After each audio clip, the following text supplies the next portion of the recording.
Sanhedrin, Daf Dalet Hamoud Bet. On va commencer par la première ligne. Ella dechoule alma yesh em la mikra verabi verabanan behaka mefalge. Rabbi Savar yarshi'un Elohim acharine verabanan savre yarshi'un dehaech vehaï. Pour comprendre le sujet, il faut rappeler ce qu'on avait étudié précédemment. Vous vous souvenez? On avait vu qu'il y avait 5 Tanaïm qui, a priori, considèrent que Yeshem la Mikra. Et les autres pensent que Yeshem la Massoret. Lorsque la Massoret et le Mikra se contredisent a priori, est-ce qu'on va d'après la Massoret ou on va d'après le Mikra? Qu'est-ce que c'est que Mikra? C'est la lecture. La Massoret, c'est l'écriture. On peut le dire Kari ou Ktiv, ou bien Mikra et Massoret. Massoret, ça veut dire comment on a reçu l'écriture, comment il faut écrire un Sefer Torah. Ça s'appelle Massoret. Mais Mikra, c'est comment lire cette écriture. C'est la lecture. Parfois, il y a une contradiction entre l'écriture et la lecture. Alors, au niveau de la halakha, qu'est-ce qu'il faut retenir? Il faut retenir l'écriture ou la lecture. Par exemple, on avait vu que Rabbi Yehuda ben Roetz disait à ses élèves, quand ils lui ont posé la question, combien de temps une femme qui a accouché une petite fille, elle est tméa? Est-ce qu'elle est tméa pendant 2 semaines ou elle est tméa pendant 70 jours? Vous vous souvenez? On avait dit qu'il y a une différence entre la période de Toum'a pour la naissance d'un garçon et la période de Toum'a après la naissance d'une fille. Après la naissance d'un garçon, la femme, elle est tméa pendant 7 jours. Après 7 jours, elle va au mikvé, elle est permise à son mari, même si elle saigne. Ça s'appelle Dam Tohar, du sang pur, pendant 33 jours. Pendant ces 33 jours, où ça s'appelle Yoshevet al Dam Tohar, Bidme Tahara, alors elle a le droit d'aller avec son mari, mais elle n'a pas le droit de rentrer au Beth Amikdash. El Amikdash lotavo. Bechol Kodesh lotigar vel Amikdash lotavo. Elle n'a pas le droit de manger des korbanot, elle n'a pas le droit de rentrer au Beth Amikdash. Après 40 jours, elle apporte un korban, le 41e jour, et désormais, elle aura le droit également de rentrer au Beth Amikdash et de manger les korbanot. Pour une fille, c'est le double. Pendant 14 jours, elle est tméa par rapport à son mari. Après 14 jours, elle va au mikvé. Elle est permise à son mari. Et même si elle saigne pendant 66 jours, elle est permise à son mari. Mais elle n'a pas le droit de rentrer au Beth Amikdash ou manger les korbanot pendant 66 jours. 66 et 14, ça fait 80. Le 81e jour, elle apportera le korban yoledet qui va la purifier totalement, pas seulement vis-à-vis de son mari, mais également vis-à-vis du Beth Amikdash. Alors, récapitulons. Pour un garçon, après la naissance d'un garçon, elle est tméa 7 jours, et elle est Yoshevet al Dam Tohar 33 jours. 33 plus 7 égale 40.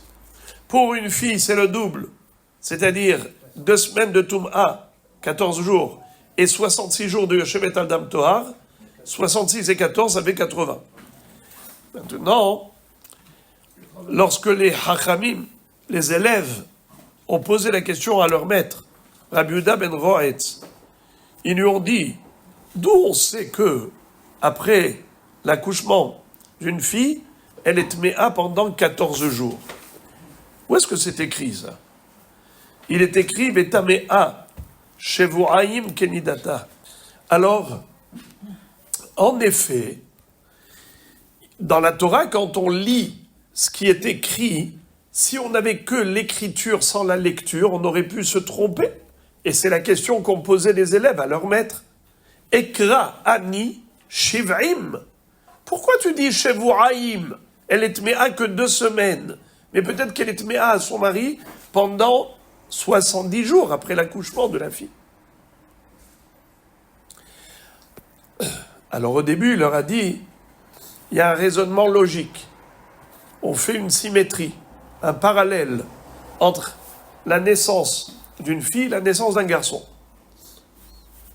Pour le garçon, c'est combien de jours de Touma? 7. Combien de jours de Tahara? 33. Pour la fille, combien de jours de Tahara? 66. C'est écrit. C'est-à-dire le Yoshevet Al-Dam Tor qui n'a pas le droit de rentrer au Beth Amikdash. 66 jours. Maintenant, combien de temps de Touma vis-à-vis de son mari? Je ne sais pas. Ça peut être 70, ça peut être Shvu'aim. Alors il dit bien, la logique veut que ce soit Shvu'aim. Pourquoi? De la même façon que vis-à-vis du Beth Amikdash, on a vu que c'est le double, 66 jours pour une fille par rapport à 33 jours pour un garçon. Alors si le garçon, elle est tméa pendant 7 jours vis-à-vis de son mari, donc c'est le double. Le double pour la fille. Donc il ne faut pas lire Shiv'im, il faut lire Shevu'aim, il faut comprendre que c'est Shvu'aim. Donc tout ça, c'est une déduction logique.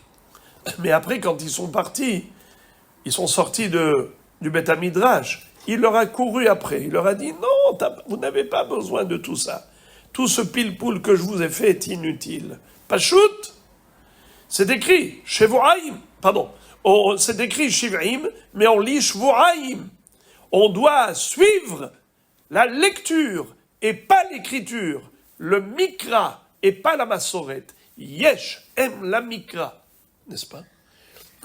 Alors, hier, on a étudié pendant 1 heure les 5 Tanaïm, Rabbi Yehuda ben Roetz, Bet Shammai, Rabbi Shimon, Rabbi Akiva, comment ces 5 Tanaïm-là pensent la même chose, que quand le Mikra et la Massoret sont différents, qu'est-ce qu'il faut retenir au niveau de la Halacha?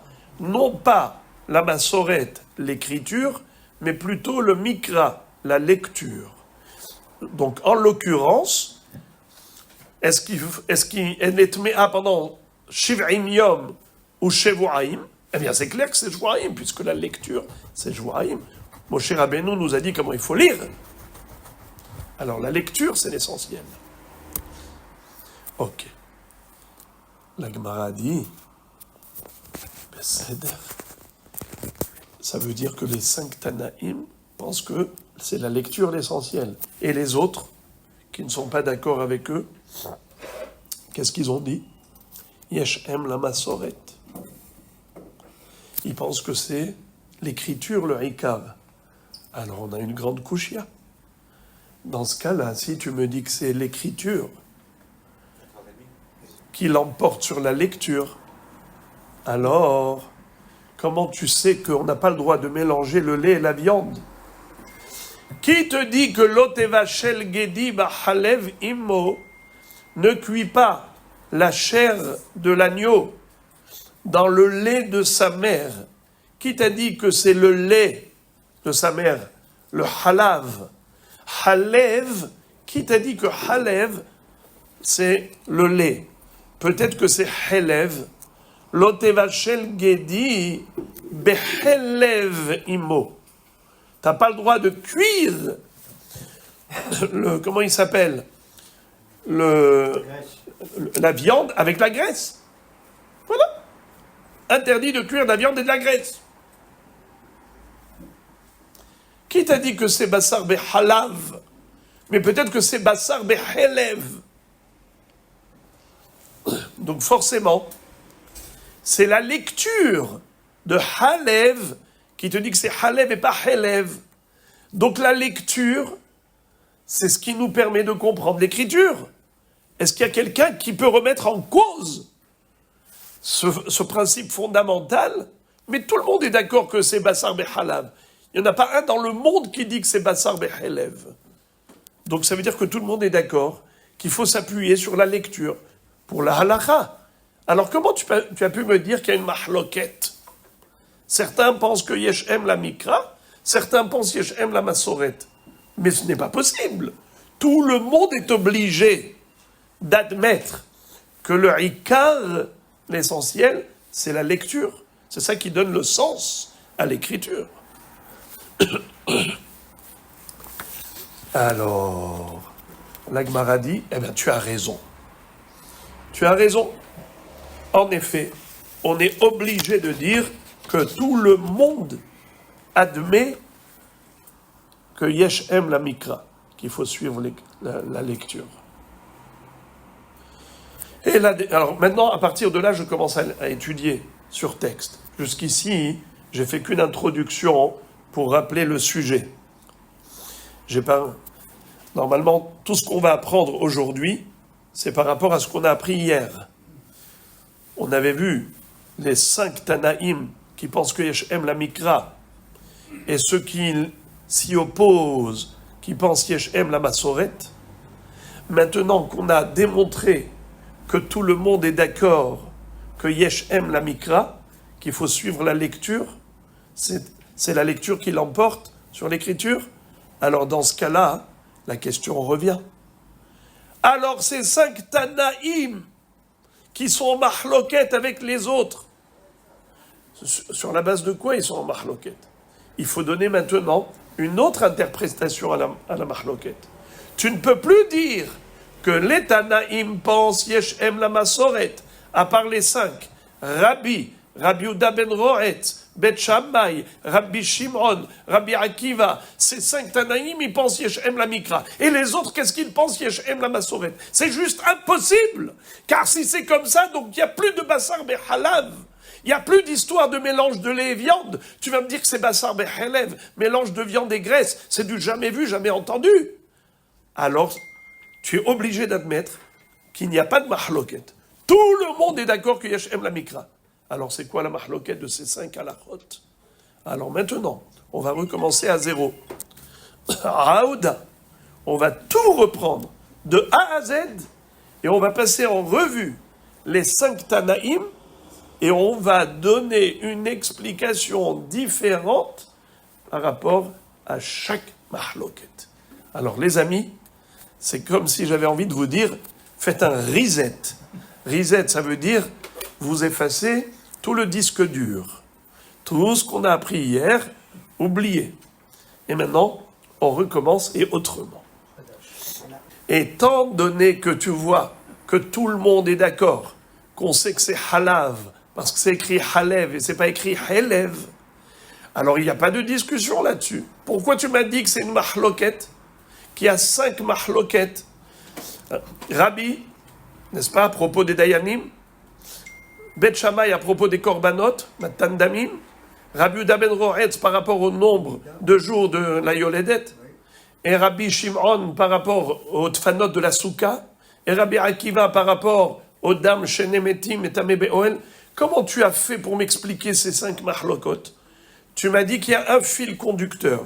C'est est-ce que Yeshem la Mikra ou Yeshem la Masoret? Et on arrive à la conclusion que mahloket. Non, on te dit mahloket, 5 mahloket. Alors la Gemara dit, c'est pas possible. La Gemara dit, tout ce que tu m'as dit, c'est faux. Pourquoi c'est faux? Parce que tu peux pas dire qu'il y a une mahloket par rapport au Yeshem la Mikra. Car s'il y en avait qui disent qu'on ne dit pas que le Mikra c'est l'essentiel, c'est plutôt l'écriture, la Masoret, alors comment tu peux comprendre Bassar Behalav? D'après l'écriture, c'est pas Bassar Behalav, ça peut être Bassar Behelev. Rien ne me dit que c'est Halav. Ça peut être Helev. Alors pourquoi tout le monde dit Bassar Behalav? D'ici à changer les voyelles. À partir de là, on est arrivé à la conclusion qu'il n'y a pas de mahloket. Est-ce que Yeshem la Mikra ou Yeshem la Masoret? Tout le monde est obligé d'admettre que Yeshem la Mikra, Le ikar, c'est la lecture. Sans la lecture, l'écriture n'a pas de sens. Alors, si c'est comme ça, donc tu as fait tomber maintenant la pierre angulaire. Alors, tout ce qu'on a dit jusqu'à présent est tombé à l'eau.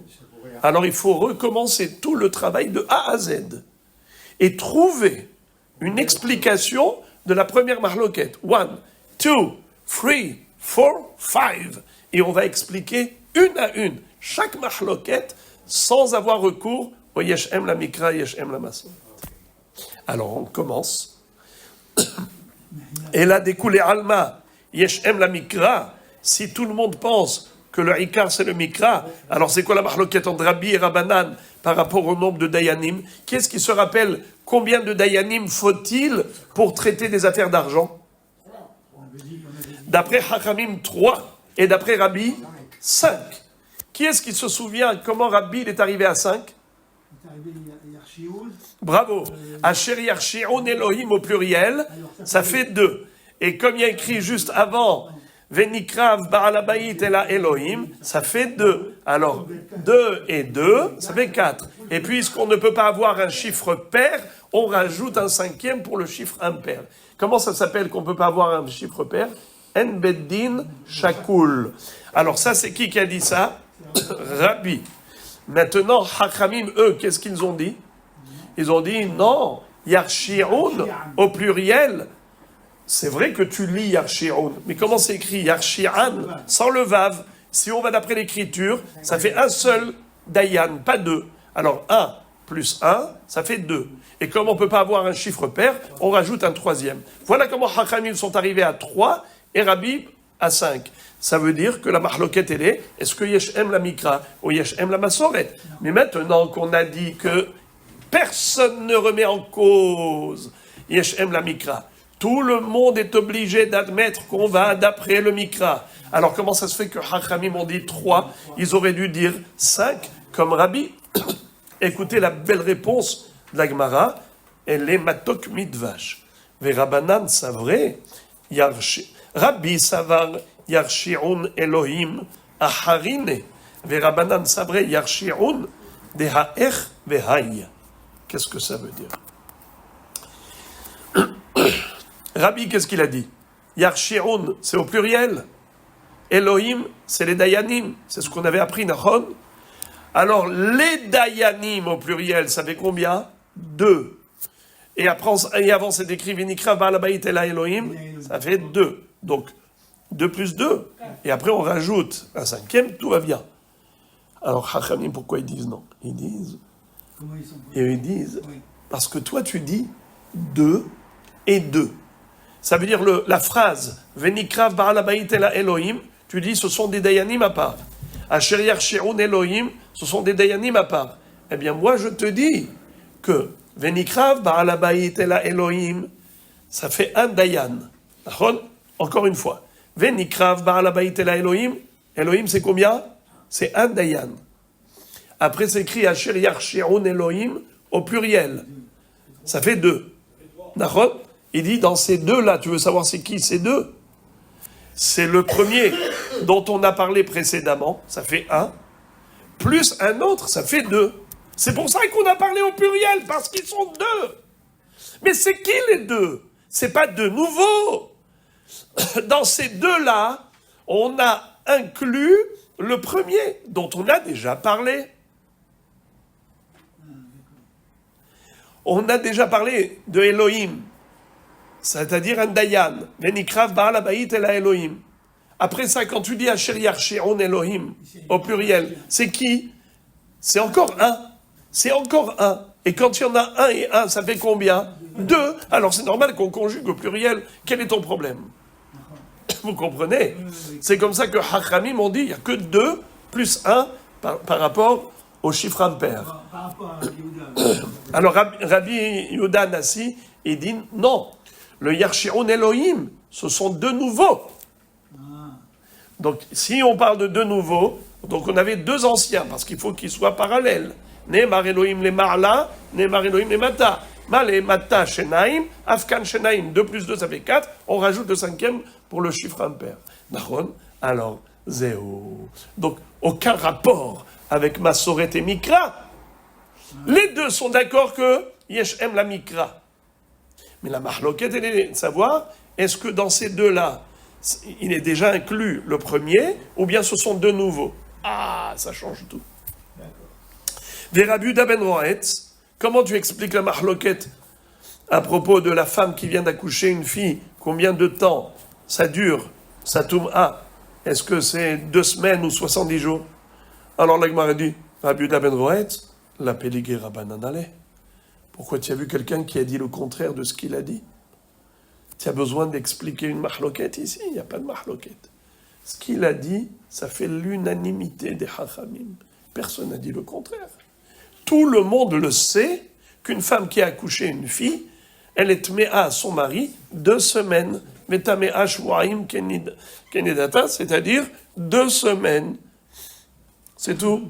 Pas 70 jours. Shivatimim pour le garçon, donc c'est 2 semaines automatique. Non, on n'a pas besoin de ça, tzaddik. Ah, pourquoi? Yeshem, la mikra. Et tout le monde est d'accord. Et au contraire, on te dit, est-ce qu'il y a quelqu'un qui a remis en cause cette halakha? Personne. Alors sur quoi il s'appuie? Yeshem, la mikra. Shevuaim, tout va bien. T'as pas besoin de faire un pile-poule. Ah, il y a le déduction, le double de Yemetohar, le double de Yemetohar. Pas besoin, pas besoin. Mikra, point à la ligne. L'opeligé Rabbanan Ale. On n'a jamais vu des hachamim qui s'y opposent. 3e, vous vous rappelez Bet Hillel et Bet Shammai? Là, ça va être un peu dur. Bravo. Bravo, vous étiez là hier. Alors, Rabotaï, ce soir, on va avoir un grumeau. Moi, j'appelle ça des grumeaux. Vous savez, c'est quoi les grumeaux? C'est quand on arrive à des sujets où on se casse les dents. D'accord? Quand la pâte, elle est bien pétrie, il n'y a pas de grumeaux, tu mâches facilement. Mais quand il y a des grumeaux, alors là, tu te casses les dents. Rabotaï, on va avoir un petit grumeau qui va durer 1/4 d'heure, mais c'est pas grave. Ça fera kaparat avonot. Alors, regardez. Qui est-ce qui se souvient de la grande mahloket entre Bet Shammai et Bet Hillel? On a pris ça hier soir, à savoir, est-ce que le nombre d'aspersions de sang sur l'autel pour les sacrifices, combien d'aspersions il y avait? On avait vu qu'il y a 3 sortes de korbanot, Ola, Shlamim et Hacham, dont le sang est aspergé en dessous du Hut HaSikra, c'est-à-dire dans la partie inférieure du Mizbeach, alors que le Korban Hatat, son sang est aspergé où? Dans la partie supérieure du Mizbeach, Al Karnot HaMizbeach, et ça c'était déjà une différence, en haut ou en bas. Autre différence, c'est que en bas, c'est une aspersion avec un jet de la cruche de sang. Après que le Kohen ait fait la shrita, ou n'importe qui aurait fait la shrita, on n'est pas obligé de demander un Kohen. Même un zar peut faire la shrita d'un korban. Mikabalat adam mitzvat keuna. Ce n'est qu'à partir du moment où on va recueillir le sang qu'il faut un Kohen. Le Kohen a recueilli le sang dans sa cruche. Maintenant, qu'est-ce qu'il doit faire avec? Shte matanot shen arba. C'est quoi Shte matanot shen arba? Il va à l'angle, on avait dit sud-ouest, et à l'angle nord-est. Il fait ce qu'on appelle Shte matanot shen arba. Il envoie une première aspersion qui va se dispatcher sur les 2 murs du Mizbeach, sur les 2 parois du Mizbeach. Le sud et l'ouest. Après, il va aller au nord-est. Là encore, le sang va se dispatcher entre les 2 parois, le nord et l'est. Shete matanot, shen arba. Ça, c'est pour les korbanot, Ola, Shlamim et Hacham. Tandis que pour Hatat, c'est pas de l'aspersion. C'est apposer avec son doigt le sang à l'angle droit des 4 angles du Mizbeach. Dans les 4 coins du Mizbeach, il doit prendre avec son doigt, il fait rentrer, il plonge le doigt dans le sang de la cruche et il met sur l'angle, en haut du Mizbeach. Alors maintenant, les frères et les amis, combien d'aspersions il faut pour le Korban Hatat? Combien? Hein? Alors on avait dit 4. Bravo. Mais maintenant, ces 4-là, est-ce qu'elles sont me'akvot? C'est-à-dire, s'il n'en a fait que 3, au lieu de mettre sur les 4 angles du misbéach, il a posé le sang du korban hatat que sur 3 angles. Kacher ou pas kacher? Même un. Même un seul, ou même rien. Il a oublié. Si, vous l'avez dit hier. Alors, on avait vu comme ça. Mahloket Bet Shammai Bet Hillel.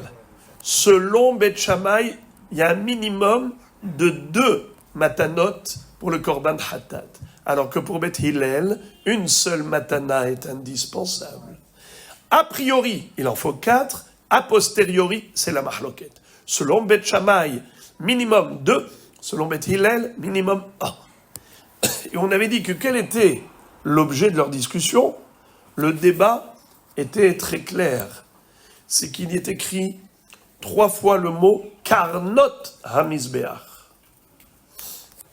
Karnot, karnot, karnot. Il y a 2 fois sans le vav et 1 fois avec le vav. Si on va d'après la lecture, karnot c'est du pluriel. Ça fait minimum 2. Encore karnot c'est du pluriel, minimum 2. Encore karnot c'est du pluriel, minimum 2. Alors quoi, on arrive à 6, mais il n'y a pas 6 angles dans le misbéach, il n'y a que 4. Alors qu'est-ce qu'on avait dit? Arba le mitzvah, shenaim le hakev. C'est justement l'opinion de Bet Shammai. Ils disent Arba kranot le chatchila. A priori, il faut mettre sur les 4 coins. Mais bediavad, a posteriori, s'il n'a mis que sur 2 coins, bediavad yatsa. Arba le mitzvah, shenaim le hakev. Si je peux traduire, mais je vais dire, c'est pas traduire sans trahir. Il y en a 4 facultatifs, 2 impératifs. Mais Bet Hillel disent 4 facultatifs et 1 impératif. Pas besoin de 2. Alors on avait dit pourquoi? Parce que Bet Hillel disent Yeshem la masoret. On va pas d'après la lecture, on va d'après l'écriture. Et l'écriture, comment c'est écrit?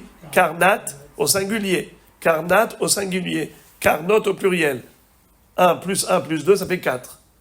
Donc on a 4 ici, les mitzvahs. 4 les mitzvahs. Alors pourquoi il a dit 1 les hakev? On aurait pu dire 0, comme vous aviez voulu dire tout à l'heure, même s'il n'a rien mis. La Gemara dit kapara bechadi la ashkehan. On n'a jamais vu une kapara obtenue sans matan damim, sans avoir envoyé du sang sur le misbéach, c'est pas possible, car tout passe par le sang. Alors, donc il faut un minimum de only, 1. Mais Bet Shammai disent minimum 2. Donc un pense Yeshem la mikra et l'autre pense Yeshem la masoret. Mais maintenant qu'on est arrivé à la conclusion que même Bet Hillel, il pense que Yeshem la mikra, donc cette explication, elle ne tient plus la route.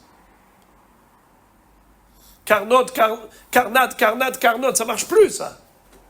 Car on va d'après la lecture. Et la lecture, c'est karnot. Donc, Bet Hillel, qu'est-ce qu'ils auraient dû dire? Comme Bet Shammai. 2 minimum. Arba les mitzvah. Shnaim les hakev. Puisque 2 plus 2 plus 2, ça fait 6. Et on n'a que 4 angles. Donc, arba'a facultatif, 2 impératif. Pourquoi Bet Hillel, ils ont dit que une seule matana suffit? Mais ils devraient être d'accord, puisqu'on a dit maintenant qu'ils admettent le principe de Yeshem la mikra. La Gemara, maintenant, va nous présenter un exposé. Il va falloir accrocher la ceinture, prendre l'aérospatiale et un atterrissage en douceur. Regardez. Bet Hillel d'Etania, Vechiper, Mi pene hadin, Vehalot dinu, Ne'emar damim lemata, Ve'ne'emar damim lemala. מה דמים האמורים למטה שנתנן במתנה אחת? כיפר. אף דמים האמורים למעלה שנתנן במתנה אחת? כיפר. Bet Hillel disent, dans la Torah, on retrouve 3 sortes de korban hatat. Il y en a plus, mais on a déjà, par rapport au yahid, korban hatat du nasi. Melech, qui a fauté, il apporte un sa'ir chez le nasi. Un yahid qui a fauté, ce qu'on appelle hediot, un homme simple, alors il peut apporter kisba, il peut apporter se'ira, soit une chèvre, soit une brebis. Kisba, se'ira. Et pour chacun de ces korbanot hatat, sa'ir du nasi, kisba du yahid, se'ira du yahid, la Torah à chaque fois, elle a employé le verbe vechiper. Si vous avez la patience, je vous lis en une seconde les 3 psukim qui parlent de ce vechiper-là. ואת כל חלבו יקטיר המזבחה כחלב זבח השלמים וכיפר עליו הכהן מחטאתו ונסלח לו. Voilà וכיפר. Encore un autre pasuk, ואת כל חלבה יסיר כאשר הוסק חלב מעל זבח השלמים ויקטיר הכהן המזבחה לריח ניחוח להשם וכיפר עליו הכהן ונסלח לו. C'est le deuxième וכיפר. Troisième וכיפר. ואת כל חלבה יסיר, כאשר יוסר חלב הכסף מזבח השלמים והקטיר הכהן אותם המזבחה על אישי השם, וכיפר עליו הכהן על חטאתו אשר חטא ונסלח לו. Donc tu vois, וכיפר, וכיפר, וכיפר. Qu'est-ce que ça veut dire? Il va lui expier sa faute. Alors Beth Hillel disent comme ça. Pourquoi la Torah s'est répétée à chaque fois וכיפר, וכיפר, וכיפר?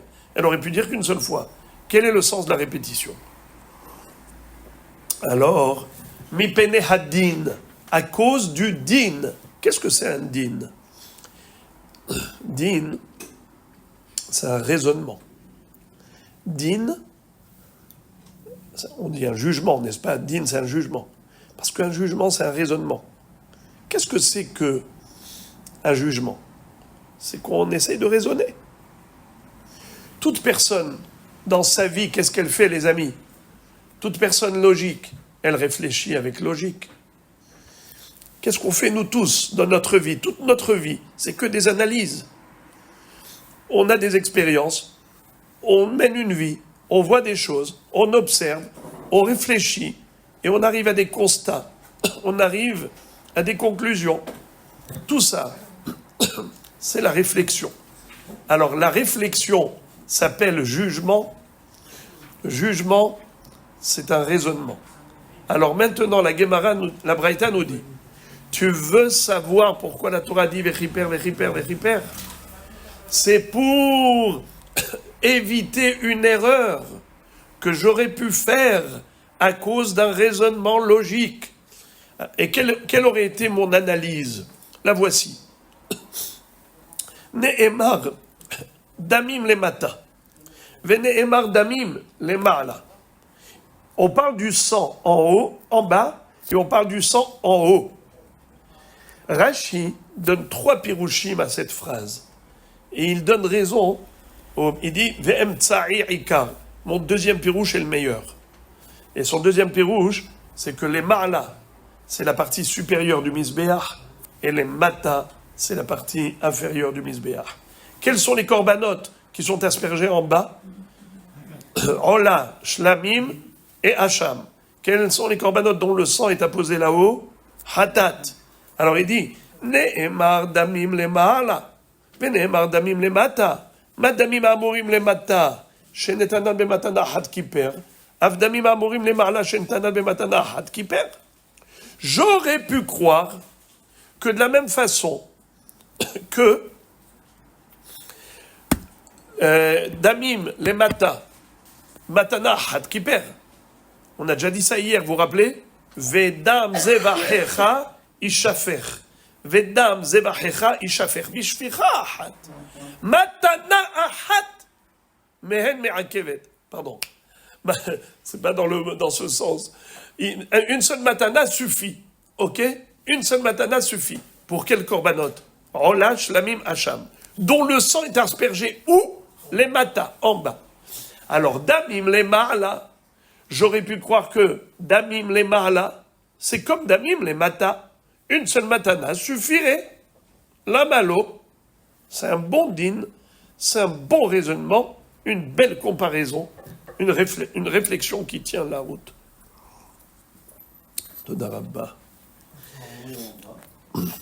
Mais, au klach les dererzu, Mais je peux maintenant te proposer un autre derer, une autre réflexion, un autre chemin intellectuel. Lequel?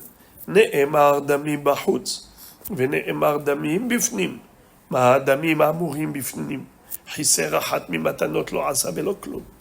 Av damim amurim bachutz. Chiser achat mimatanot lo asa klum. Je peux également te dire que si comparaison il y a entre damim et damim, peut-être c'est korban hatat anaasa bachutz, il est comparable au damim anaasa bifnim, au hatat anaasa bifnim. Vous connaissez les hataot apnimiyot? C'est quoi hataot apnimiyot? On l'a déjà dit hier. C'est le korban hatat qui est sacrifié, mais dont le sang est aspergé où? À l'intérieur du Echal, pas à l'extérieur du Echal, pas sur le grand Misbeach qu'on appelle Misbach Adama, ou Misbach Haola, ou Misbach Hachitzon, non, sur le petit Misbeach qu'on appelle Misbeach HaKetoret, Misbeach HaZav. Alors, Parve Sa'ir Shel Yom HaKippurim, le Parve Sa'ir Shel Yom HaKippurim, où est-ce qu'il est le asperger leur sang? Bifnim, d'accord? Et là, il n'y a pas de problème. Ici, on est obligé de faire attention à faire toutes les... Ah, il y a fait Matana Achat Mehen Me'akevet. Ou bien par exemple, par Erlem Davar Shel Tzibur. Ou bien par exemple, par Kohen HaMashiach. D'accord? Alors, tous ces corbanotes qu'on appelle Hataot Apnimiyot, quel est le din de leur sang? Il faut asperger sur le Misbeach HaZahav, il faut asperger sur la parochet, et le jour de Kippour, c'est même à l'intérieur, Ben Abbadim, lo haya mitkaven lo lema'ala velo lemata ela kematzlif, nachon? Alors, toutes ces aspersions-là du sang des Hataot Apnimiyot, on appelle Pnimi parce que le sang il est aspergé sur le Misbeach HaZahav qui est Bifnim, et pas sur le Misbeach HaChitzon. Tous ces sacrifices-là, leur chair n'est pas mangée. Et leur élève n'est pas sacrifié. On fait quoi? On va brûler le reste. D'accord? C'est ça, Bachout. Mais, d'accord. Mais on est en train de faire... Pardon. Leur chair, au lieu de la manger, on la fait sortir du Beth Amikdash et on la brûle à l'extérieur. Maintenant, les amis, dites-moi, qu'est-ce que je vais comparer maintenant? Si je compare Hatat Achitzona à Hatat Apenimit, le korban Hatat dont le sang est aspergé normalement sur le Misbeach HaOla, d'accord? Et j'ai le Hatat Apenimit, c'est-à-dire le Hatat dont le sang est aspergé sur le Misbeach Apenimi.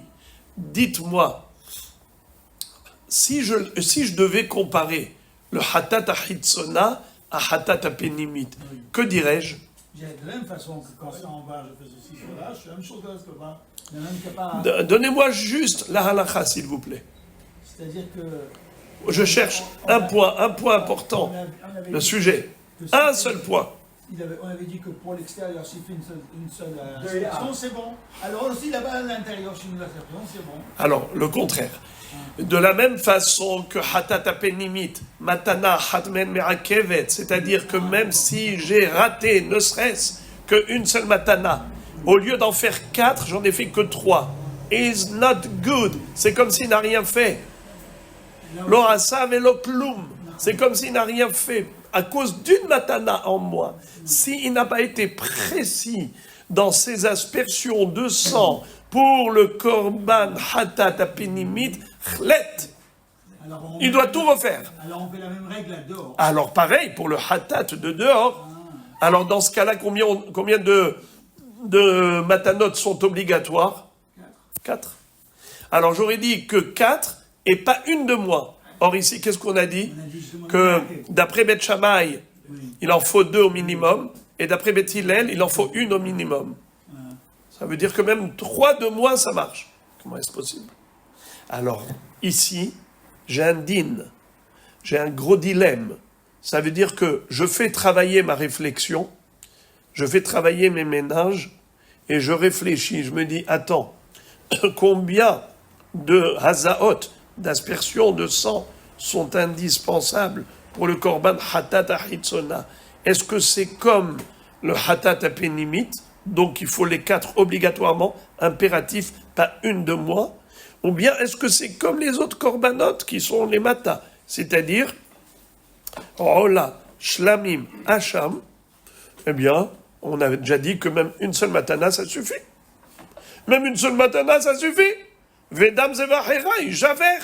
Alors à quoi je compare Korban hatat ahitzona, à quoi je le compare? Je compare à hatat apénimite ou je compare à Rola, Shlamim et Hacham?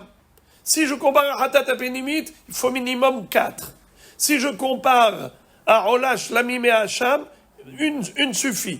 Alors qu'est-ce que je fais maintenant? J'ai un din. Din, c'est une réflexion. Ma réflexion, elle m'emmène vers nulle part. Parce que je vais là, je vais à droite, pourquoi pas? Je vais à gauche, pourquoi pas? Alors je ne sais plus où donner de la tête. Je vais à droite ou je vais à gauche? Alors la Gemara dit, eh ben c'est très simple.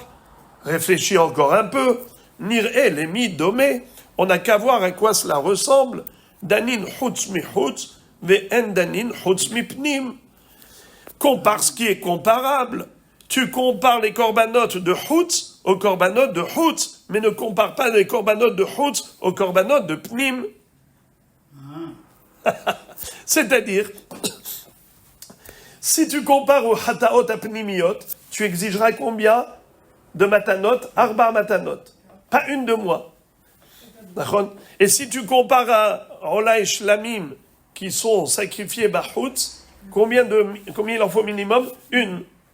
N'est-ce pas? Une seule suffit. Alors, à quoi je compare? La Gemara dit, mais c'est évident.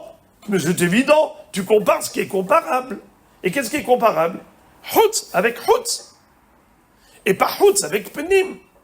Les corbanotes qui sont sacrifiés à l'extérieur sur le grand misbéach, et pas les corbanotes qui sont sacrifiés à l'intérieur du Echal, c'est-à-dire le sang qui est aspergé là-bas. Ma pitom, tu compares ce qui est comparable?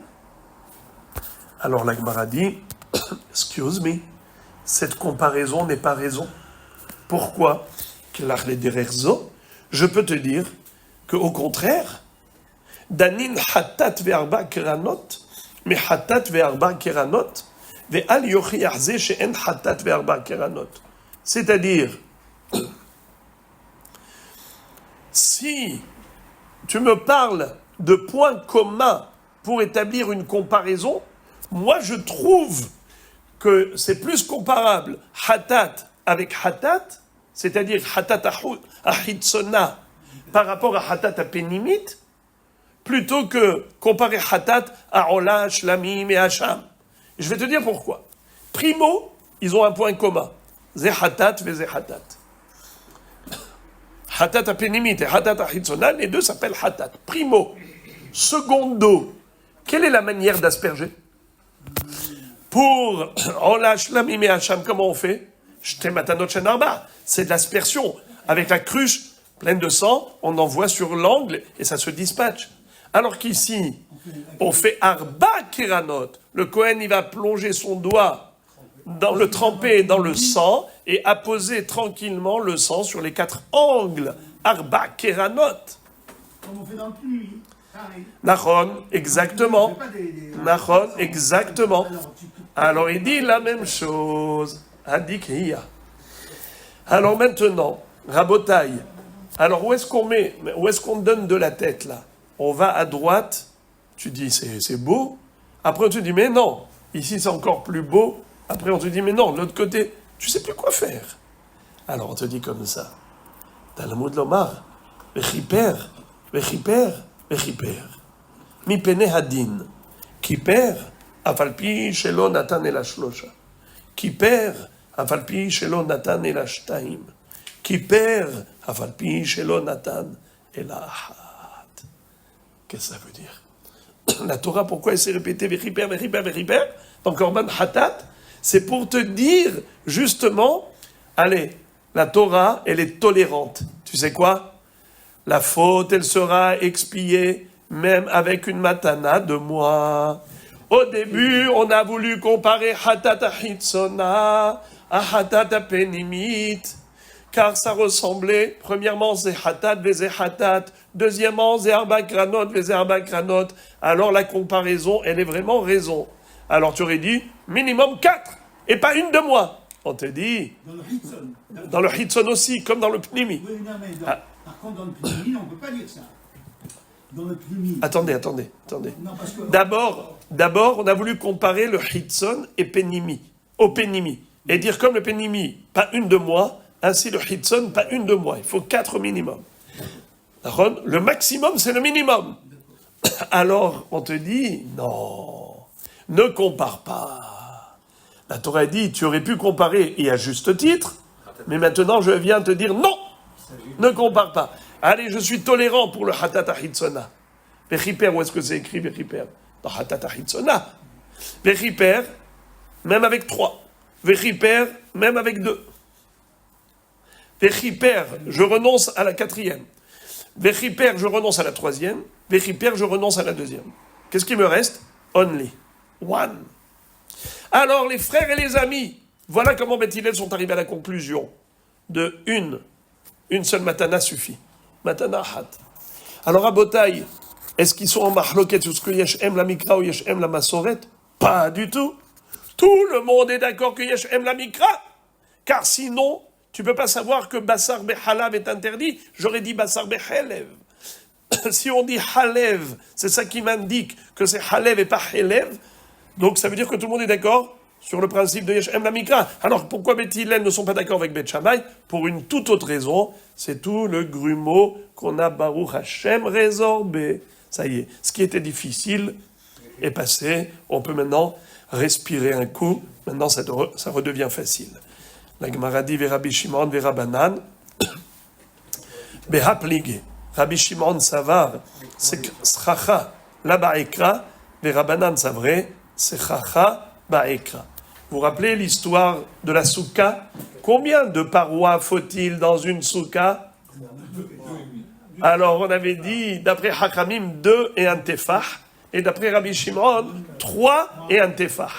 Sur quoi s'appuie Rabbi Shimon et sur quoi s'appuie Hakamim? Hier, on avait dit que la mahloket, elle était par rapport à Basoukat, Basoukot. Mais on lit Basoukot. C'est le fameux psukim qu'on lit.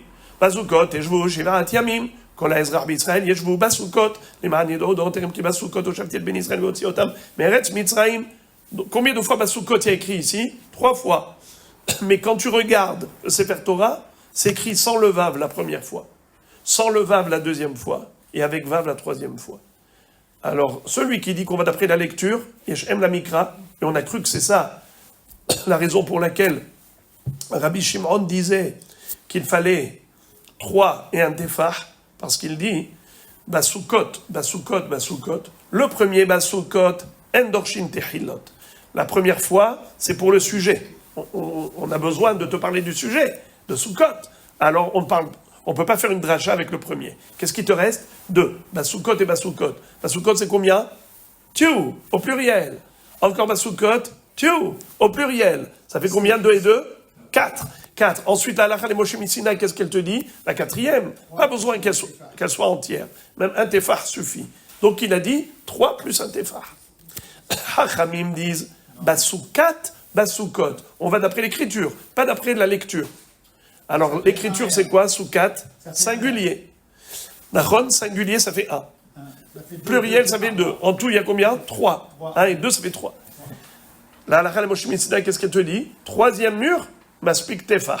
Donc, 2 murs entiers et un Tefah. C'est comme ça qu'on avait cru. Mais maintenant, la Gemara, elle a réfuté ce pirouche. Elle a dit, c'est pas possible.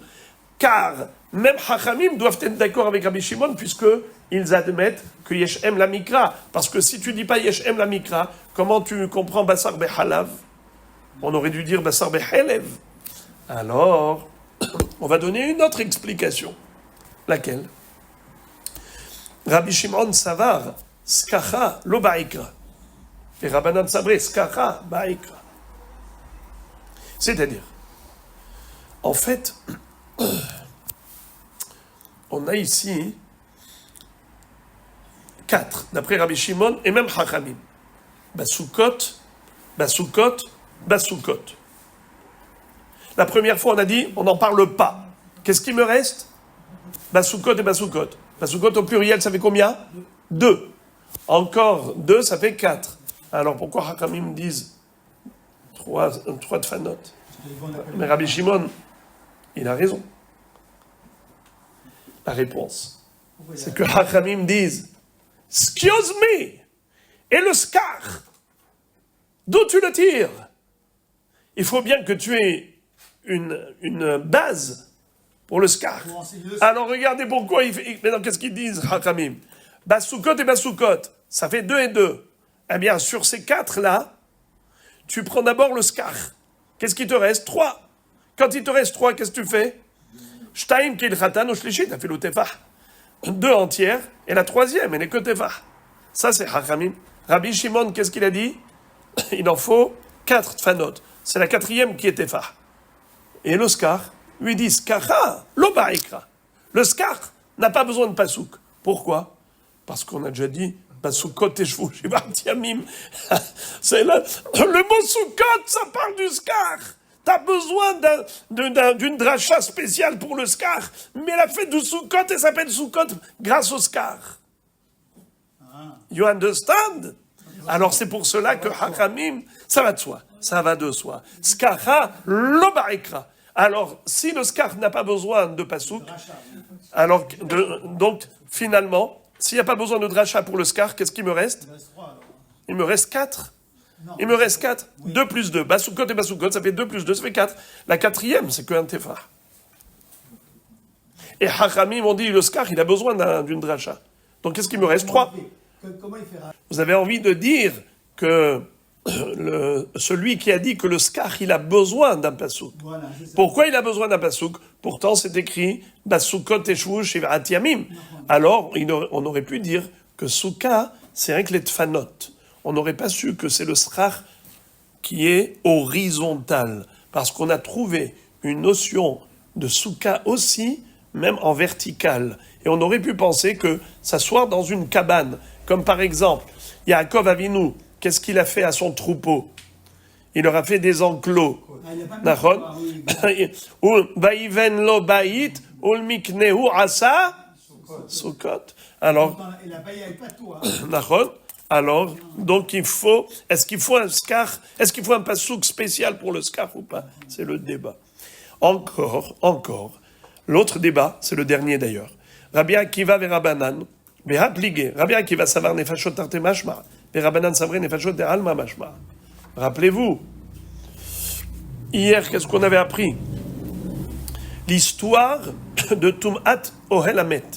Si on est sous le même toit qu'un mort, on devient tamé. Si on est sous le même toit qu'un morceau du mort, par exemple, kazaït de chair du mort, eh bien on devient tamé. Si il n'y a pas de mort, il n'y a pas de chair, il n'y a que du sang. Il y a du sang sous le même toit. Est-ce qu'on devient tamé quand on est sous le même toit que le sang d'un mort? Bravo.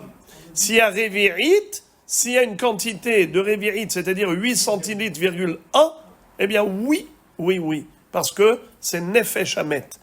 C'est shi'ur mita. Shi'ur mita, nafshot met, c'est quoi shi'ur mita? Révi'it. Ok. Maintenant, les frères et les amis. Pourquoi Rabbi Akiva et Chachamim sont en mahloket à propos de révi'it mishne metim? Imaginons qu'il y avait ici 2 morts. Et ils les ont évacués. Mais de ces 2 morts est sorti un demi-révi'it de sang. Il y avait Réhouven et Shimon. De Réhouven est sorti un demi-révi'it de sang. De Shimon est sorti un demi-révi'it de sang. Quand ils ont évacué les morts, maintenant il y a quelqu'un qui est rentré ici, sous le même toit. Est-ce qu'il est devenu tamé? D'après Rabbi Akiva, oui. D'après Chachamim, non. Quelle était la raison qu'on a donnée? Bravo. Alkol nafshot met. D'après Rabbi Akiva, il a dit on va d'après le mikra. Alors ça fait 2 nefashot. Et pourquoi Chachamim avait dit non? Ils avaient dit qu'il faut que ce soit... Bravo. Parce qu'il n'y a pas écrit Vav. Il y a écrit que nefashot, mais il n'y a pas écrit avec vav. C'est écrit sans vav, donc c'est écrit au singulier. Donc il faut nefeshmet. Il faut que ce soit le sang qui sorte d'un seul mort, pas de deux morts. Ce révérite. Alors maintenant qu'on a dit que ce n'est pas vrai, tout le monde est d'accord qu'on va d'après la lecture. La lecture ici, c'est au pluriel. Alors tout le monde aurait dû être d'accord avec Rabbi Akiva. Pourquoi les Hachamim s'y opposent? Et ils disent que il faut absolument que ce soit révérite du même mort, et pas de deux morts différents. Là-bas, ils sont d'accord que Yeshem la Mikra. Rabbanan, les Rabbanan savent vrai. Nefashot de Alma Mashma. C'est quoi Nefashot de Alma? Hachamim disent c'est pas shoot, c'est pas shoot. On parle de Nefashot de Alma. Bien sûr que c'est au pluriel. Mais ça ne veut pas dire un révirite de deux morts différents. La Torah, elle veut dire révirite des morts. C'est-à-dire, en général, les morts en général. Parce qu'on parle des exemples. Alcool. Exactement. Alcool nafshot met lo yavo. Mais c'est pas d'afka que maintenant il y a un révéri de deux nefashot. Pas du tout. On te parle de tous les morts en général. Sache que un révéri de, eh bien, c'est métamé. Mais combien il faut que ce soit révéri d'un seul mort? Alors pourquoi c'est écrit au pluriel? Eh bien, nefashot, des alma, ça parle de tous les morts du monde. La Gemara dit, merci, tu m'as apaisé maintenant que tu m'as donné 5 explications, mais tu m'excuses de te dire que c'est beau, mais c'est faux.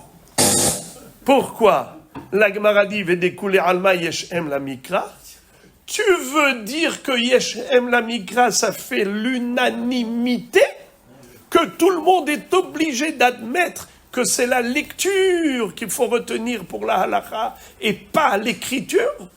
Yeshem la mikra et pas yeshem la masoret, je vais te démontrer le contraire. Ve'atania, les totefet, les totafot, harekan, arba, du vrai Rabbi Ishmael, Rabbi Akiva Omer, eno tzarich, tat bekatfe shetaim, pat be'afrike shetaim. Comment sait-on qu'il y a 4 compartiments dans Tefillin Shel Rosh? Parce que c'est écrit Ve'ayu le totafot ben ainecha. Totafot, combien de fois il y a écrit le mot totafot dans la Torah? Il y a écrit 3 fois. Seulement une fois c'est écrit sans vav, totefet. On lit totafot, mais c'est écrit totefet au singulier, bien qu'on lit au pluriel. Deuxième fois c'est écrit totefet au singulier, bien qu'on lise totafot. Et la troisième fois, c'est écrit totafot avec vav, au pluriel. Donc le minimum du pluriel, c'est combien? 2. 2 plus 1, ça fait combien? 4. Voilà comme on a une allusion aux 4 compartiments des 4 parachiotes des Tefillin Shel Rosh. Ok? Alors, une seconde. Là, on va d'après quoi? Le Mikra ou la Massoret? On va d'après la lecture ou d'après l'écriture? Bravo. Rabbi Yosef Hatzadik, on va d'après l'écriture. Parce que comme on est arrivé à 4, on n'est pas arrivé à 6. Si on allait d'après la lecture, on aurait dû mettre combien de compartiments dans notre tefillin? 6. Totafot, ça met 6. D'accord?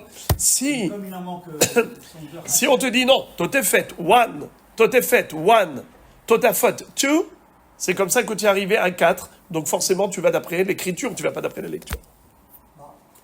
Alors, il nous a renversé la vapeur. Maintenant, on a la tête en bas et on a les pieds en haut. Alors, regardez. Et Rabbi Akiva a dit, tu veux savoir d'où on sait qu'on a 4 compartiments dans les téphilines? Rabotaï, vous voulez boire un verre d'eau avant que je vous dise ce que je veux vous dire? Vous tombez pas raide? Ne tombez pas raide, s'il vous plaît. Restez assis. Rabbi Akiva dit, tu veux savoir quelle est l'allusion aux 4 compartiments des Tefillin Shel Rosh? Parce que c'est écrit Totafot, Tat, Fat. Tat, fat. Tat, c'est 2 dans un pays qui s'appelait Katafé. Et Pat, c'est 2 dans un pays africain. Il y a un pays africain où le mot fat, ça veut dire 2.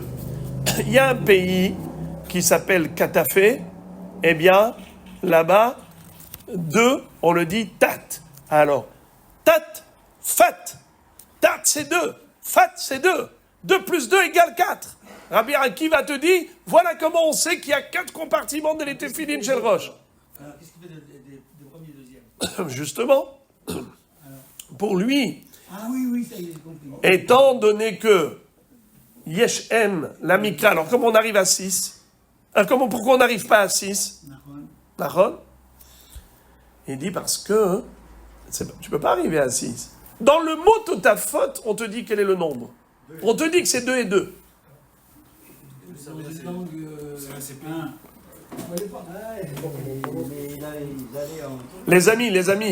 Les amis, je sais que vous êtes là complètement abasourdis. Je vous comprends et permettez-moi de vous donner un petit doliprane, un petit acamol. Écoutez ce que je vais vous dire. C'est ma mâche la paracha de la semaine. Depuis quand ont commencé les 70 langues ? Depuis qu'il y a eu 70 nations dans le monde. Car autrefois, il n'y avait qu'une seule langue, car il y avait un seul peuple qui vivait dans un seul endroit. Tout le monde parlait hébreu, le Lachon HaKodesh, la langue de la création. Depuis Adam Arishon. Mais comme malheureusement, cette union, ils l'ont mal exploitée. Ils ont construit une tour de Babylone. Akadosh Baruch Hu les a dispersés dans les 4 coins du monde. Comment ? En changeant leur langage, leur langue. Et maintenant, les amis, on a 70 langues. Mais sachez que l'hébreu, le Lachon HaKodesh, se retrouve éparpillé dans les 70 langues. Il y a des mots d'hébreu que tu vas aller rechercher dans des langues lointaines de pays et de peuples lointains, étrangers. De là-bas, on va aller chercher une étincelle de Kedusha, un mot qui nous appartient, qui à l'origine est du Lachon HaKodesh. Vous savez, par exemple, il est écrit Hen irat Hashem hi chokhma. Hachamim disent, tu veux savoir c'est quoi la seule chokhma au monde ? C'est la crainte de Dieu. À part la crainte de Dieu, il n'y a pas de chokhma dans le monde. C'est la seule. Reshit chokhma irat Hashem. Hen irat Hashem hi chokhma. Et Hachamim disent, tu veux savoir d'où on le sait ? Sheken belashon yevani korim le'ahat hen. En grec, comment on dit un seul ? Eh bien, on dit un. U-N. Hen irat Hashem hi chokhma. He nun. Le nun, c'est comme le I et le N. C'est comme le one en anglais. One. Dans toutes les langues, tu vas trouver hen, one. Vas-y. Mais chez nous, tu vas chercher de la langue grecque pour traduire un mot hébraïque. Oui. Car ce mot que tu retrouves dans la langue grecque, sa source, elle est dans la langue hébraïque. Lors de la dispersion, eh bien, il y a eu aussi dispersion aussi du Lachon HaKodesh. Une partie du Lachon HaKodesh s'est retrouvée éparpillée. Et donc, ne t'étonne pas si la Torah te dit Ve'ayu le totafot ben enecha. Totafot, mais c'est quoi totafot ? Eh bien, tu sais pas c'est quoi ? C'est tat et fat. C'est quoi tat et fat ? Eh bien, va chercher dans le monde si tu trouves une langue qui te traduit le mot tat. Ah, j'ai trouvé dans le pays de Katafé. Ils m'ont dit que tat, ça veut dire 2. Et en Afrique, j'ai trouvé un pays qui m'a dit que fat, ça veut dire 2. Eh bien, 2 plus 2 égale 4. Ve'ayu le totafot ben enecha. 4 parachiotes dans le tefillin, 4 compartiments. Je termine. Et là, les rolam péligés. Alors, la Gemara dit dans ce cas-là, Béhémet, ils sont en mahloket. On revient, on nous a renversé la vapeur, et maintenant on redresse la vapeur. Et on te dit, les olam peligé behemet, il y a une mahloket fondamentale dans le Talmud, dans tout le chasse. Est-ce que yeshem la mikra ou yeshem la masoret? Est-ce que l'essentiel c'est la lecture ou l'essentiel c'est l'écriture? En effet. Mais quand est-ce que cette mahloket existe? C'est uniquement lorsque la lecture est différente de l'écriture. On écrit d'une certaine façon, et on lit d'une autre façon. Par exemple, Basukot, s'écrit Basukat et tu lis Basukot. Donc quand tu lis comme s'il y avait un vav. Alors là, en effet, il peut y avoir une mahloket. Est-ce qu'on va d'après la lecture ou l'écriture? Aval hayhelev vehalev dechiadadeninu yeshem la mikra. Tu veux savoir là où il n'y a pas de mahloket et que tout le monde est d'accord de dire yeshem la mikra, c'est quand l'écriture et la lecture sont équivalents, sont égaux. On a la même lecture, la même écriture. Comme ici, Het Lamed Bet. Je peux lire Helev. Je peux lire Halev.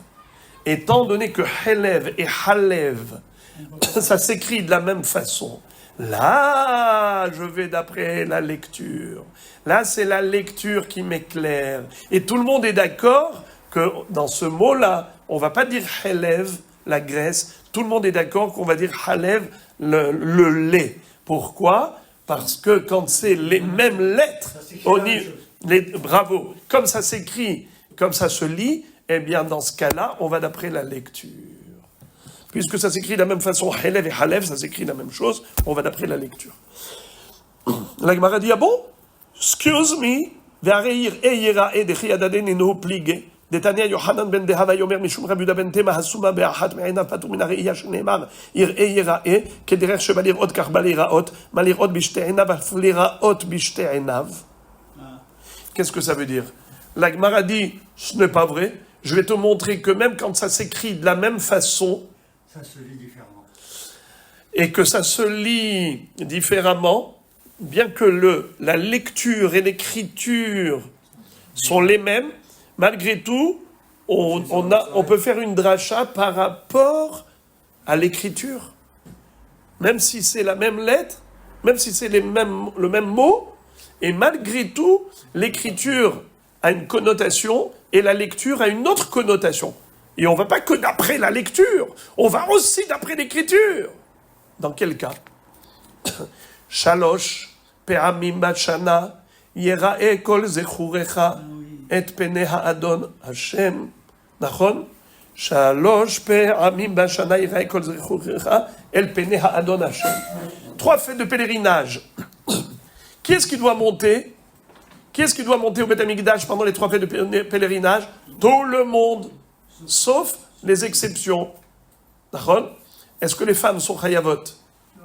D'où on apprend que non? Bravo. Yerae kol zechurecha, zachar. D'Afka les hommes, pas les femmes. Quel est le digne d'un aveugle? Non, il n'est pas tour. Quel est le digne d'un borgne? Un borgne. Il voit que d'un seul œil. Alors figurez-vous que c'est une mahloket. Yehuda ben Dehavai va dire au nom de Rabbi Yehuda ben Tema que quelqu'un qui est borgne, il n'est pas tour. Sur quoi il s'appuie? Sur ce pasouk. Shalosh permi mashana yerae kol zechurecha el pene adon Hashem. Le mot yerae, c'est les mêmes lettres que yir'e. Qui est-ce qui va voir et qui est-ce qui va se montrer? Yir'e, yerae. Toi, tu viens pour quoi faire? Tu viens pour voir. Non, yerae pourrait être pour apparaître. Non? Et tu viens aussi pour apparaître. Alors on te dit comme ça. Ça, c'est les yerae. Kederer sheba lir'otra ken ataba lira'ot lo. Ma'u ro'e otra. Shalem afata ro'e oto bishte einecha. Comme Dieu te regarde, ainsi tu dois être regardé. Hachem, quand il te voit d'une vision parfaite, comme si on peut ainsi dire, il te voit des 2 yeux. Ainsi, quand toi tu viens te montrer, tu dois te montrer avec tes 2 yeux. Si tu ne vois que d'un seul œil, tu n'as rien à faire ici. C'est-à-dire que la mitzvah de Ali à la Régel, elle était liée à la vue. Et donc même quelqu'un qui voit que d'un seul œil, et t'es pas tour. Bon, Tosfot pose une question par rapport à ça, parce qu'il dit, dans ce cas-là, Yerae kol zechurecha, le Yir'e. Et le Yerae c'est Dieu, et Yerae c'est l'homme. Alors que dans le passouk Yerae kol zechurecha, ça parle toujours de l'homme. Tosfot donne une autre explication.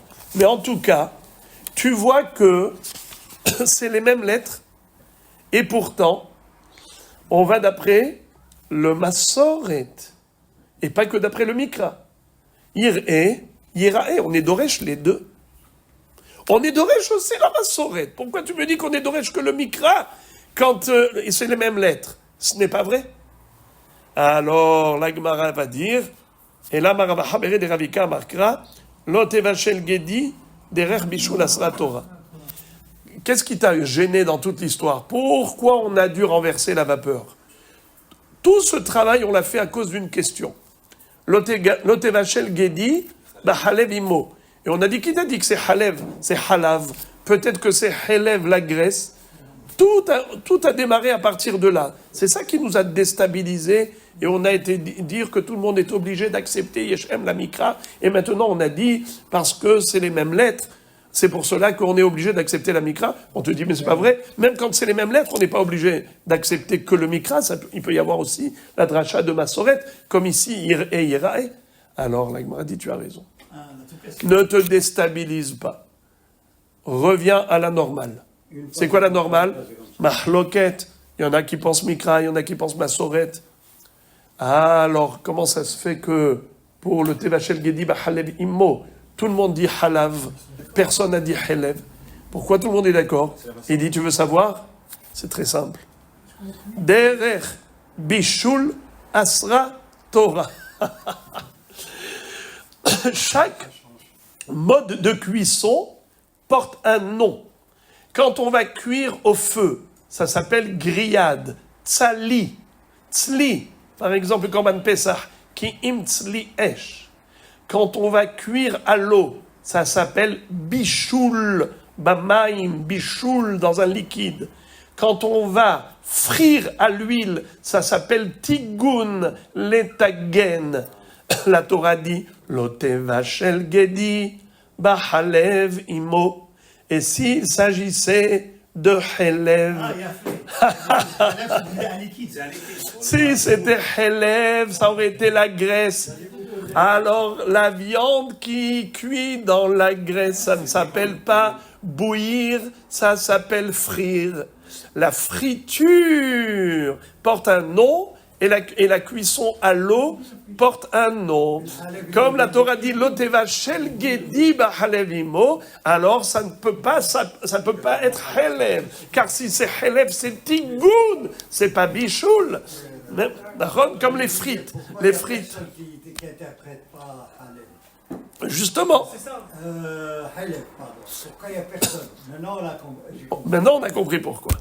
Hazak ou C'est pas possible que tout le monde soit d'accord. Bediouk. C'est exactement. Même celui qui dit Yeshem la Masoret, il va dire que c'est Halav. D'où on le sait. Pourtant, Yeshem la Masoret, d'après lui, c'est que ici, Derech Bishul, Asra Torah, et pas Derech Tigun. Et pourquoi on n'a pas commencé par ça? On aurait économisé 2 jours d'études. Razak. Eh bien, Rabotaï, vous savez, Monsieur Bellarsen, vous savez, de là on apprend la véracité de la Torah. C'est-à-dire que la Gemara, pour arriver à une conclusion tellement simple, elle n'a pas été droite au but. Elle est d'abord passée par tous ces chemins. Pourquoi? Parce qu'on passe au peigne fin chaque hypothèse. Ça veut dire qu'on ne vient pas avec des conclusions et des idées déjà préconçues. On arrive à une conclusion au travers de l'analyse de chaque chose. Peut-être comme ceci, peut-être comme cela. Une fois qu'on est passé partout et qu'on a procédé par élimination, c'est là que la conclusion s'impose.